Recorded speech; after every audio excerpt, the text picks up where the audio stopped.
Somewhere in your house right now, there is a small furry creature that ignores you 9 hours a day, knocks things off your shelves on purpose, and judges you silently every time you walk into a room. And yet, scientifically speaking, that same creature might be lowering your blood pressure, reducing your risk of a heart attack, and quietly rewiring your brain's stress response. Today we're talking about cats, what they actually are as animals, why your brain reacts to them the way it does, and what they're secretly doing to your body every single day you live with one. Let's get one thing straight before we go any further. A house cat is not a small dog. A house cat is a tiny apex predator that has convinced you personally to become its unpaid butler. Biologically, cats are obligate carnivores, meaning their bodies are built top to bottom to eat meat and basically nothing else. Unlike dogs who are bred over thousands of years to work with humans, cats mostly domesticated themselves, wandering into ancient grain storage to hunt mice and just live. That history matters because it explains everything confusing about cat behavior. Dogs look at humans as pack leaders. Cats, according to some researchers, are generally perceived humans as just larger, clumsier cats, not masters, not leaders, roommates who happen to control the fridge. This is why a cat will demand affection at 2 a.m. and walk away mid-peck like you're easily offended. You're not dealing with an animal who respects time. You're dealing with an animal that has never once in 10,000 years committed to its enemy. Physically, cats are borderline unfair. They can rotate their ears 180 degrees to pinpoint a sound. They have a biting reflex that lets them twist mid-air and land on their feet almost every single time they fall. Their whiskers are so sensitive they can detect changes in air currents to navigate in total darkness. And then there's the sleeping. Cats sleep between 12 and 16 hours a day. Some lazier ones push 18. That's not a personality flaw, by the way. That's a hardwired survival strategy left over from their wild ancestors who needed to conserve massive amounts of energy between hunts. So no, your cat isn't lazy. Your cat is running an ancient energy conservation program that happens to look, from the outside, exactly like being lazy. Okay, jokes aside, here's where things get genuinely interesting. Because underneath all that chaos and indifference, cats appear to have a measurable, scientifically documented effect on the human mind. And it's bigger than most people realize. When you pet a cat, your body releases oxytocin, the same hormone involved in bonding between the parent and the child. At the same time, levels of cortisol, the primary stress hormone, measurably drop. Multiple studies have found that simply interacting with a cat for even a short period can lower blood pressure and heart rate, putting your nervous system in a calmer, more parasympathetic state, the rest and digest mode as opposed to fight or flight. This isn't just a nice feeling. It's a physiological shift you can actually measure in a lab. Here's something most people don't know. A cat's purr isn't just cute.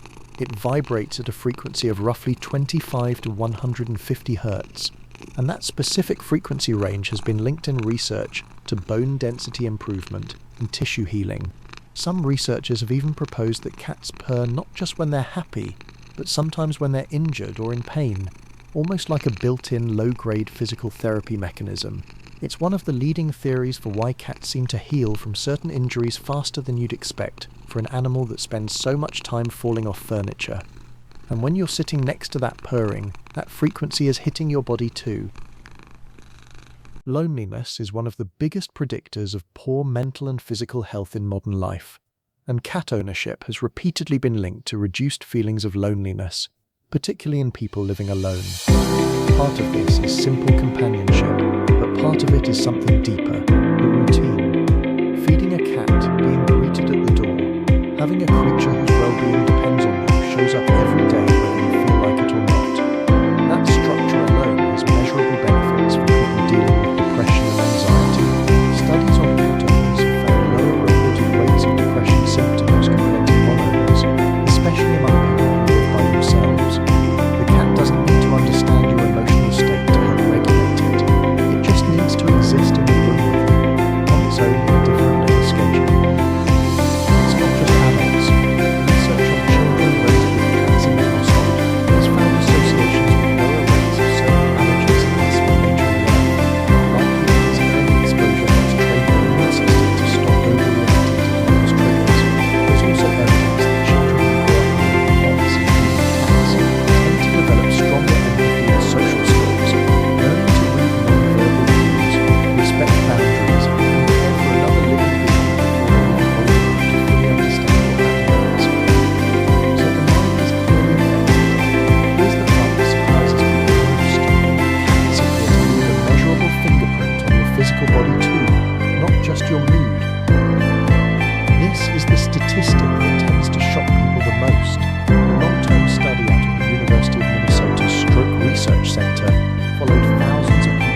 Chronic stress is one of the biggest contributors to cardiovascular disease, and if cats are reliably lowering cortisol and blood pressure day after day, year after year, that adds up to a real cumulative protective effect on your heart.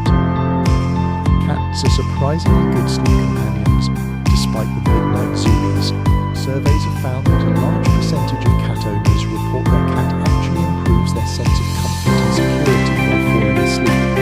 The weight, warmth, and rhythmic breathing of an animal nearby can have a calming, almost weighted blanket-like effect on the nervous system. There's a trade-off, of course. Cats are naturally more active at dawn and dusk, which can occasionally disrupt sleep.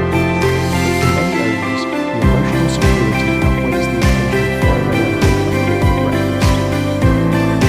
Beyond childhood allergy prevention, some research suggests that regular exposure to pet dander and the bacteria pets carry may help diversify the human microbiome. The trillions of bacteria living in and around your body play a major role in immune regulation, and their diverse microbiomes have been in various studies to better overall immune resilience.